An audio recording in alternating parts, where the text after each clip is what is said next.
bonjour, je m'appelle Jacqueline, je suis franco-mexicaine. J'habite à Paris depuis 12 ans et demi. J'avais déjà participé au Woman Strike en tant que spectateur les années d'avant. Mais vous, comment est-ce que les violences montent en France et comment est-ce que les jeunes, les filles en France ont décidé de prendre en main le mouvement, je me suis dit pourquoi pas nous.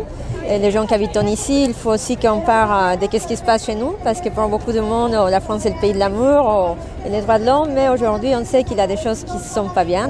Et donc du coup on a voulu parler de ça et voilà, on a demandé au Women Strike si on pouvait faire partie, aussi à nous toutes si on pouvait relayer le mouvement. Et on a fait une performance artistique pour dénoncer cette situation. In France, every 72 hours, a woman is killed by her spouse. Ain't got no friends, ain't got no nothing, ain't got no water, ain't got no air. Je m'appelle Sylvie, je suis française et de passage à New York pour quelques jours. Je suis danseuse et grâce à une rencontre d'amis en commun, je me suis retrouvée à faire cette performance aujourd'hui pour la Journée de la Femme.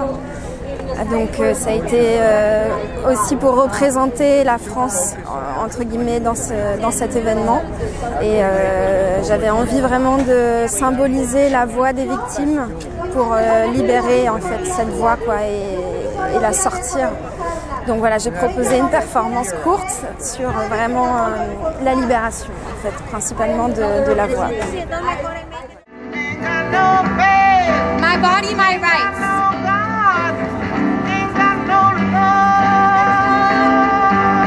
On se taira plus.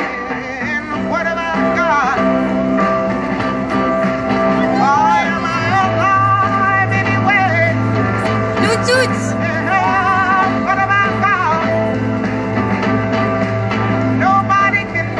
Je m'appelle Inès de Vulpian, je suis étudiante à Columbia dans le double diplôme avec Sciences Po et j'étais très déçue d'avoir loupé les manifestations en France le 8 mars et du coup en fait j'ai voulu parler de la France ici à New York dans la manifestation organisée à Washington Square Park et du coup c'est ce qu'on a pu faire aujourd'hui grâce à Jackie et à d'autres personnes ici présentes et du coup je voulais un peu parler des féminicides en France et surtout de la nomination de Polanski au César.